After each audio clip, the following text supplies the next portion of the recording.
56 साल बाद एक बार फिर मप्र की राजनीति में सिंधिया परिवार जनसंघ अब भाजपा के साथ है। 2020 में ज्योतिरादित्य सिंधिया कांग्रेस छोड़कर भाजपा में आए थे, जिससे कांग्रेस की सरकार गिरी। राजमाता सिंधिया के बाद उनके पोते ज्योतिरादित्य सिंधिया ने ताकत दिखाई।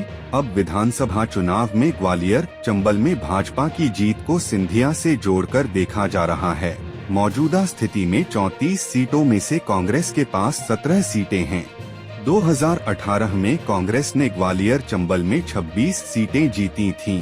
अब एक बार फिर ग्वालियर, चंबल में चुनावी समीकरण सिंधिया परिवार के इर्द गिर्द ही घूमते दिखाई दे रहे हैं, क्योंकि चुनाव से ठीक पहले राजमाता सिंधिया की बेटी यशोधरा राजे सिंधिया ने बीमारी का हवाला देकर चुनाव नहीं लड़ने का फैसला किया है। उन्होंने चुनाव क्षेत्र शिवपुरी में एक सार्वजनिक कार्यक्रम में भावुक होते हुए कहा कि अब उनका राजनीतिक करियर खत्म हो गया है।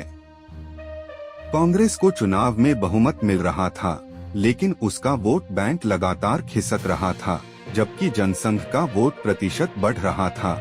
जनसंघ को वोट प्रतिशत 1957 के 10% से बढ़कर 1967 में 28% पर पहुंच गया। इसके उलट कांग्रेस मत प्रतिशत 1957 की तुलना में 1967 के चुनाव में 10% तक कम हो गया। चुनाव में जनसंघ ने केवल 78 सीटें जीती, जबकि 11 सीटों पर वह दूसरे स्थान पर रही।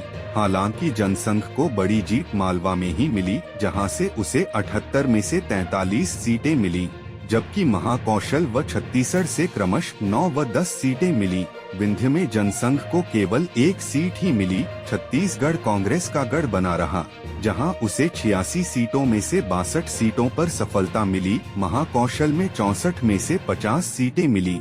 इन दो क्षेत्रों की वजह से कांग्रेस को विधानसभा में बहुमत मिल सका। इस चुनाव तक समाजवादी पार्टियों की सीटें कम होती गईं।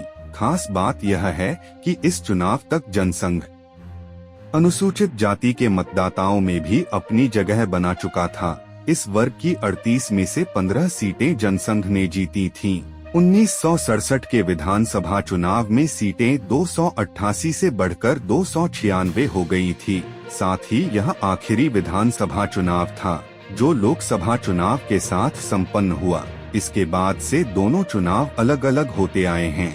1987 के विधानसभा चुनाव के पहले लगभग 2 दर्जन से अधिक निर्दलीय व समाजवादी पार्टियां के विधायक कांग्रेस में शामिल हो गए थे और 1967 का विधानसभा चुनाव उन्होंने कांग्रेस प्रत्याशी के रूप में लड़ा। राजमाता जनसंघ से पहली बार विधायक चुनी गयी, साथ ही लोकसभा भी जीती। उन्होंने लोकसभा की सदस्यता से त्यागपत्र दे दिया था। समाजवादी विधायकों के कांग्रेस में जाने और राजमाता सिंधिया के गठबंधन के कारण जनसंघ को मिली बड़ी सफलता। प्रजा समाजवादी व समाजवादी पार्टी दोनों को नुकसान हुआ और प्रजा समाजवादी पार्टी सीटें पिछले चुनाव की तुलना में 33 से घटकर 9 रह गई, जबकि समाजवादी पार्टी को भी 4 सीटों का नुकसान हुआ और वह 14 से 10 पर आ गई। जनसंघ की सीटें 41 से बढ़कर 78 हो गई। चंबल में 15 सीटें मिलती हैं। कांग्रेस से अलग होकर बनी जन कांग्रेस पार्टी को सिर्फ 2 सीटें मिली। कांग्रेस के वरिष्ठ नेताओं में नरसिंह राव दीक्षित, गुलशेर अहमद, अर्जुन सिंह, मिश्रीलाल गंगवाल, श्याम सुंदर पाटीदार आदि अपना चुनाव हार गए। बाद में उमरिया के विधायक के त्यागपत्र से खाली हुई सीट पर उपचुनाव में अर्जुन सिंह विधायक निर्वाचित हुए।